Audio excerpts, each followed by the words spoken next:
Guys, what's up? Today we talk about the movie Captain Kronos, Vampire Hunter. This is a Canadian DVD because it has like the maple tree leaf.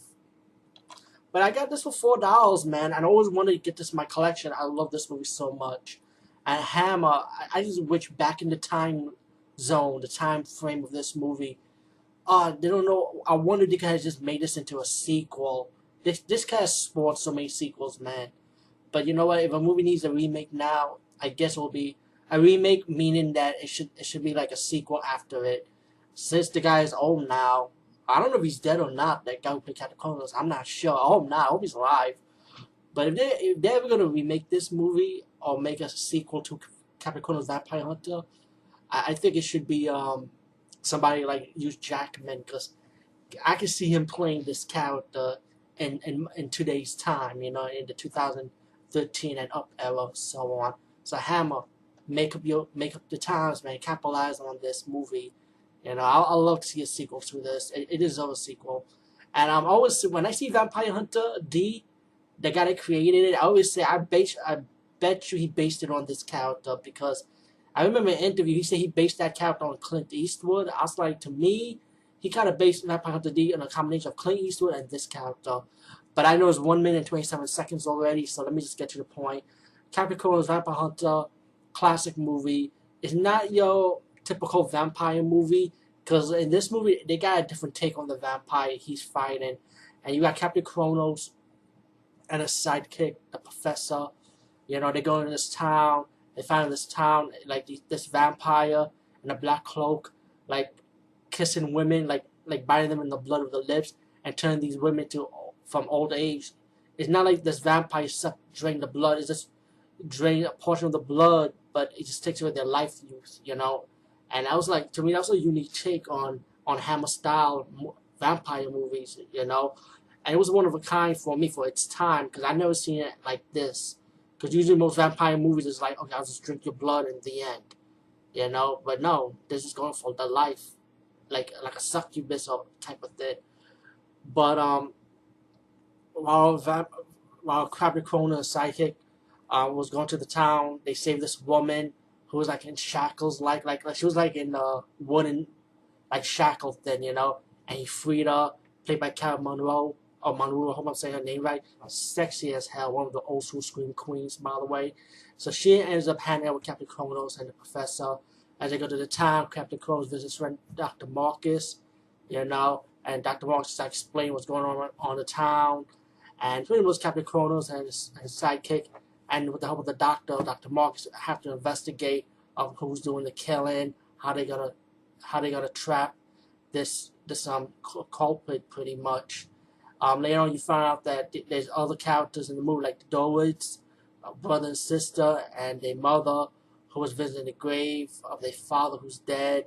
And later on in the movie, Captain Kronos stopped having traps like Toad, and if one of them is alive, it feels like maybe the destination of the grave of the vampire, pretty much. And while it was following the tracks, Captain Kronos, they went to one side of the track, while Dr. Marcus decided to stay behind and go to another part of the track leading to Durwood's home and visit the Durwoods and see how they doing. And then Dr. Marcus left, and Dr. Marcus saw this mysterious dark cloak figure, and we don't know what happened after that.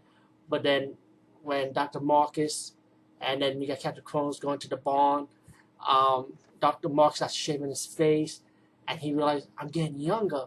And he went to Captain Kronos. Vampire.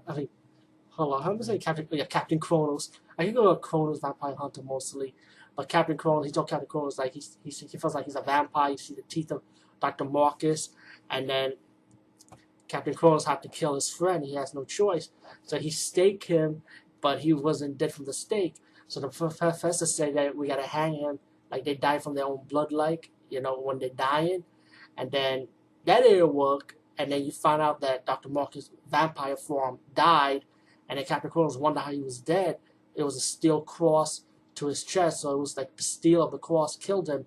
So later on in the movie, the professor started building him a new sword made out of steel, And then it was kind of cool when the professor was building him, making the sword for Captain Kronos. it was like Captain Kronos had this cloth over his face, like he was meditating. So I thought it was like, what the hell is he doing? He was like this. Hold on, the cloth over his face. I'm like, yo, that's a good way of meditate. I should try that myself personally. Maybe I might sleep better. Who knows? But out of curiosity, yeah, that's what he was doing. I might try that, by the way. Seriously, I might have better sleep. But anyway, so the professor brought him this cool sword made out of steel, and then he gave him like a mirror, like a shield mirror to go with the sword as an add-on, and then that's when Captain Kronos, he asked Maru's cow, to the beautiful woman who was with Captain Kronos and the professor, to be bait, to go to the doorwards. And by the way, I'm gonna spoil it. So spoiler. Gonna spoil the ending. This is an old movie, so I'm gonna talk about it. I'm just gonna spoil it. So if you don't want to be spoiled, I advise you turn away from this video blog right now. I feel like it had a good twist ending for its time because I was shocked. I didn't expect it to be what it is because I actually thought it was the brother and sister that was the vampire, but nah. Anyway, like I say, they're not the vampires now. Figure that out already. But Captain Kronos, used Maru's cow as bait.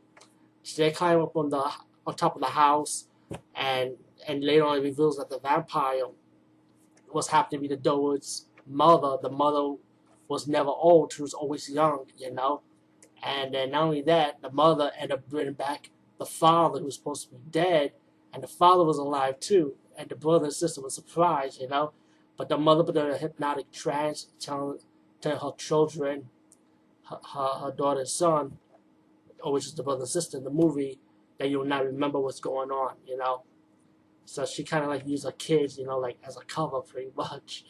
And then Captain Kronos was going to stop the father who was supposed to be dead, but he's alive now in the vampire form. And then he pushed the father away of the Doewoods, and then he was ready to fight the mother. And Captain Kronos showed like the metal thing, like the shield. And then the mother was hypnotic trance herself, So she stood still. And then you had this cool sword fight between Captain Kronos and Lord Doewood, which is the father of the brother and sister team, pretty much. And they were having an awesome sword fight. And the professor kind of come in later on and gave the iron sword to Captain Kronos to kill the Lord Doewood. And then later on killed the mother. And then they turned to bones and stuff. And then the brother and sister finally awakened from the trance, like shock or what went on, by the way. And then Captain Kronos and the professor and the beautiful Caroline Munro, let me just say that, I hope I'm saying her last name right, walked off as Captain Kronos and Professor rides off while Caroline Munro's character decided to stay in the town pretty much. Captain Kronos Vampire Hunter is a classic. I mean, seeing this movie now, I keep on saying Vampire Hunter D, But you could tell where the guy who created Vampire Hunter D got it from, from this movie. He just added his own flavor to it.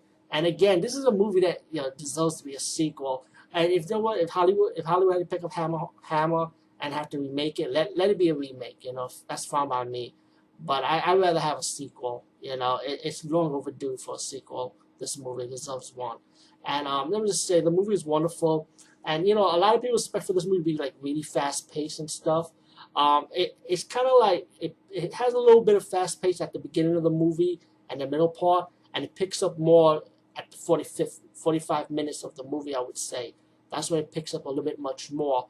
But you have your moments here with the vampire thing, but the acting is really good in my opinion. It keeps you like wondering like, who is this mysterious vampire? Who is it? And you might think it's that or this, This movie is well done. Anyway, guys, let me say peace. See you later.